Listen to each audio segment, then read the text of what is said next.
Hey traders, it's Leaf West. I'm going to do a overview of the Russell 2000 ETF, the IWM share. And I'm doing this because a reader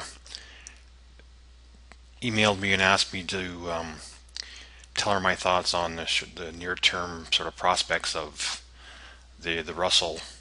She's looking at the leveraged Russell, or leveraged Russell ETF. But I'll look at you have to, for the ETFs, leveraged ETFs, you have to look at the underlying security. So I'm looking at the plain single IWM Russell 2000 ETF. Anyways, to make a long story short, you have to have a better sense of the longer term view before you can really get a good sense of the best way to play the short term trade. So I'm going to go quickly through from a weekly down to the 3-minute chart and give you my thoughts on the Russell. So what I have up here, I took a bunch of snapshots just to sort of speed things up so I don't have to klutz around with the screens. So this is the weekly chart, and I've gone over a few blogs over this 35% level that is important. I think I did it on the S&P in my prior blogs, but it's for a lot of the indices. The 35% level was support back last summer, and if you look at the current correction for the Russell, it went through most of the indices held the 35% level back in October, but the Russell is a little more of an emotional index, and it normally will overshoot a lot of highs and lows and support levels. So it kind of held the 35%. It actually flashed down to the 50% level, so it's not as clean as some of the other indices. So that's a little bit worrisome in terms of if things are topping here and we aren't going to go and make new highs, maybe the Russell's telling us ahead of time that this is the index that's going to lead us to the downside. So that's something to be a little wary about. But it's still held. This earlier last summer's, the summer of 2010's low is a major low, and so that's a very, very important price level. And you can see that the Russell really didn't even get down there other than for a nanosecond. The next chart is a daily, and I showed how in October, I think yesterday, I showed how the markets back in the summer of 2010 kind of truncated a wave down at the 61.8% level and rebounded, and that's exactly what the Russell did earlier this fall as well. This is that October 4th low that it put in, and then you can see the rally we've had since then. So if you really look at this, you could still say that is this a corrective fourth wave structure? It could be, and so you have to keep that out as a possibility. But we made a new high here. We pushed to new highs, so the Russell has shown a lot of strength in that regard. But the bounce hasn't cleared that 61.8% level. So again, this is the daily chart, and it's measuring the retracement from the fall sell-off to the October 4th low. And again, we haven't gotten above the 200 simple moving average, which is this green line, and we haven't really cleared the 61.8% retracement level. So it hasn't proven that we're going to go back and test the old high. That's for sure. Okay, here's a 60-minute chart, and this is for the whole October bounce and the correction off of that high so far. And actually, interestingly, the 35% level held for that correction back in late October, and so that's a level to keep an eye on going forward.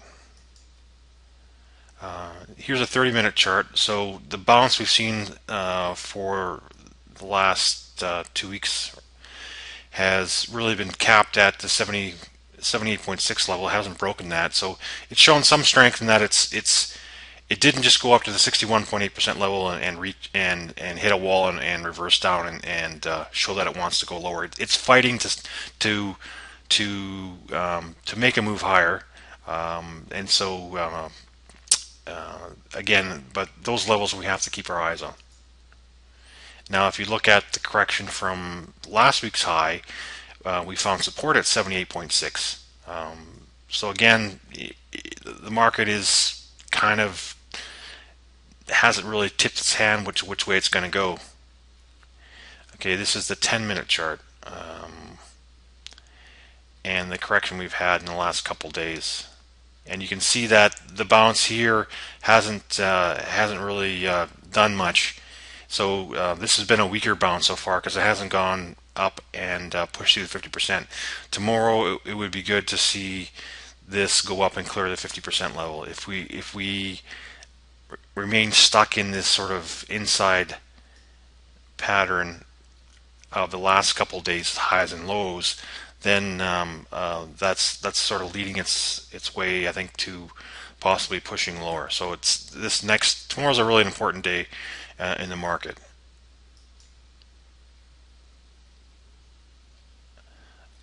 Okay, this is the 10-minute chart as well, showing basically today's action. And from we made a new low this morning after gapping higher. We pushed down and broke the low from yesterday, made a new low, and we then pushed up and didn't quite make a new high, which some of the indices barely made new highs, but the Russell was slightly below that. Again, it's more of an emotional index, so I'm not sure you want to put too much into that. But we corrected off that when we held support at 78.6 low again. Again, that's a little further than you'd like to see, because it indicates less of a chance or less odds of actually continuing in that same direction. So here's the 3-minute chart. Now here we're getting down to more of the immediate price action. Again, yesterday's late sell-off. What traders should do when you have that and you go into a